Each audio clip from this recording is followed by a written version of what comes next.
나라와 권세와 영광이 아버지께 영원히 있사옵나이다. 아멘. 아마 우리에게 세상에서 가장 익숙한 기도문일 텐데요. 그런데 이 기도의 마무리에 사실은 정말 놀라운 비밀이 숨겨져 있다는 거 혹시 알고 계셨나요? 주기도문의 이 가장 유명한 마지막 구절 말이죠.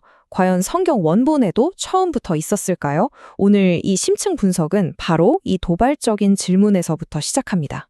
놀랍게도요, 현재 우리가 가지고 있는 가장 오래된 마태복음 사본들을 보면 이 구절이 빠져 있습니다. 사실 성경의 최초 원본이라는 건 없고요. 수많은 사본들이 있을 뿐인데 그 초기 사본들에는 이 구절이 없다는 거죠. 그럼 이거 나중에 누가 그냥 덧붙인 걸까요? 바로 여기에 첫 번째 해답이 있습니다. 이 구절은 송영, 영어로는 독설러지라고 불리는 건데요. 송영이라는 건 기도가 끝난 후에 공동체 전체가 자발적으로 외쳤던 일종의 찬양 응답이었어요. 그러니까 사라졌던 구절이 아니라 원래부터 살아있는 신앙 고백이었던 셈이죠. 당시 초기 기독교인들은 기도를 마친 인도자에게 이렇게 화답했던 겁니다. 맞습니다. 우리가 기도한 이 모든 것의 최종 주권은 바로 하나님께 있습니다. 라고 말이죠. 이건 그냥 기도문을 외우는 걸 넘어서 모든 것을 하나님의 손에 맡긴다는 아주 강력한 믿음의 선언이었습니다. 자, 그럼 지금부터 이 선언에 담긴 세 가지 핵심 단어, 나라, 권세, 영광을 하나씩 깊이 파고들어 보겠습니다. 첫 번째는 나라입니다. 이 단어는 우리에게 아주 근본적인 질문을 던져요. 당신의 진짜 주인은 누구입니까? 한번 솔직하게 생각해 볼까요? 지금 내 인생을 실제로 움직이고 있는 주인은 누구 또는 무엇일까? 우리는 매일 수많은 선택을 하잖아요. 근데 그 선택의 진짜 뒷배경에는 돈이나 다른 사람들의 시선, 아니면 내 자신의 욕심이 있을 때가 참 많죠.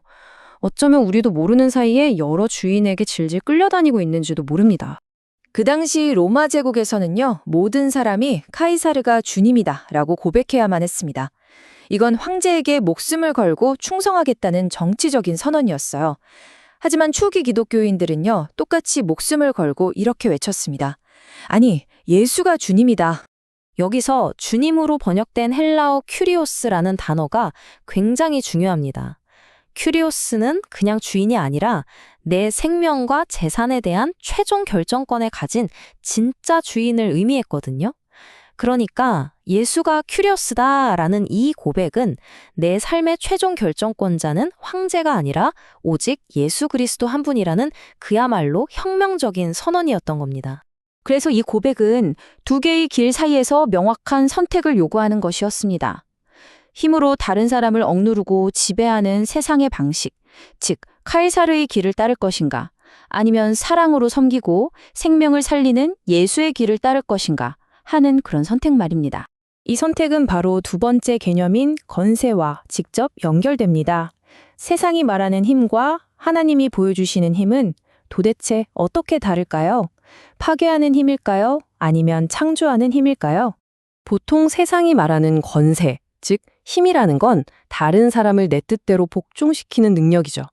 압박하고 겁을 주고 그래도 말을 안 들으면 결국엔 배제해버리는 힘. 분명히 존재하는데 존재하지 않는 것처럼 취급해버리는 일종의 사회적 죽음을 선고하는 그런 힘입니다. 하지만 하나님의 권세는 정반대입니다. 그건 사람을 살려내는 힘이에요. 억눌린 사람을 다시 일으켜 세우고 죽은 것과 다름없던 존재에게 새로운 생명을 불어넣는 창조적인 힘이죠. 그리고 이 하나님의 권세가 가장 극명하게 드러난 사건이 바로 십자가입니다. 세상의 눈으로 보면 가장 무력하고 비참한 패배의 상징이었죠. 하지만 하나님은 바로 그 자리에서 자신을 희생하면서까지 생명을 내어주는 진짜 권세, 즉 살리는 힘을 온 세상에 보여주셨습니다.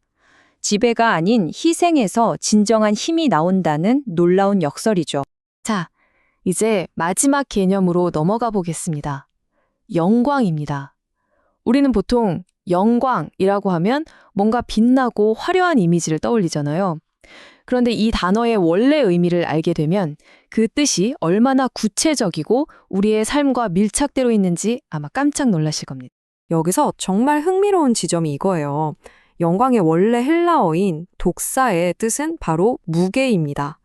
가만 생각해 보면 옛날 사회에서 중요한 사람은 무게감 있는 사람이라고 불렸고 진짜 귀한 건 다 무거웠죠. 그렇기 때문에 하나님께 영광을 돌린다는 건요, 내 인생에서 하나님을 가장 무거운 존재, 다시 말해 가장 중요한 최우선순위로 삼는다는 뜻입니다. 돈의 무게, 성공의 무게, 명예의 무게보다 하나님의 말씀과 그분의 뜻을 더 무겁게 여기면서 살아가는 것. 그것이 바로 하나님께 영광을 돌리는 삶의 진짜 모습이라는 거죠. 그렇다면 이렇게 놀라운 신학적인 개념들이 우리의 하루하루와 도대체 무슨 상관이 있을까요? 네 번째 섹션에서는 이 기도가 어떻게 우리의 일상 속 실천으로 이어지는지 한번 살펴보겠습니다. 우리가 왜 기도할까요? 이 세상의 모든 것들, 나를 힘들게 하는 문제도, 내가 가진 재물도 결국은 잠깐 있다가 사라질 안개와 같다는 걸 우리가 알기 때문입니다. 그래서 기도는 이렇게 덧없는 세상 속에서 변치 않는 영원한 가치를 꽉 붙드는 행위인 거죠. 이 기도는 구체적인 삶의 단계로 이어집니다. 먼저 입으로 기도문을 선포하면서 충성을 고백하고요. 이어서 마음으로 하나님 나라의 시민으로 살겠다고 서원하는 겁니다. 그리고 가장 중요한 것, 그 서원을 삶으로 증명해내는 거죠. 그러다 힘이 붙일 때 다시 기도의 자리로 돌아와서 하늘로부터 계속할 힘을 공급받는 것. 이 순환이 중요합니다. 그래서 이 서원이 진짜 현실이 되는 장소는 예배당 안이 아닙니다. 바로 여러분이 일하는 사무실, 가족과 밥 먹는 식탁, 친구들을 만나는 교실, 물건을 사는 시장, 바로 그곳입니다. 바로 그 평범한 일상의 공간에서 정직과 사랑을 실천하는 것, 그것이 바로 이 기도를 살아내는 것입니다. 기도한다고 세상이 바뀌나? 이런 질문을 종종 듣습니다. 이 기도에 대한 아주 심오한 대답은 이거예요. 이 기도는 세상을 바꾸기 전에 먼저 기도하는 바로 당신을 바꿉니다. 그리고 그렇게 변화된 한 사람이 결국 자신의 세상을 바꿔나가는 것이죠. 그래서 결론적으로 이 기도는 세상의 방식에 대한 아주 강력한 저항행위입니다. 세상의 불의와 부조리를 보면서 원래 그런 거야 라며 정상으로 받아들이기를 거부하는 선언인 셈이죠. 더 나은 세상이 가능하다는 희망을 포기하지 않겠다는 결연한 의지의 표현입니다. 결국 이 기도는 하나의 선언문입니다. 나의 주인은, 나의 힘의 근원은, 내 삶의 최종 목표는 세상이 아니라 하나님께 있습니다. 라는 선언이죠. 자, 그렇다면 오늘 여러분의 기도는 무엇을 선언하시겠습니까?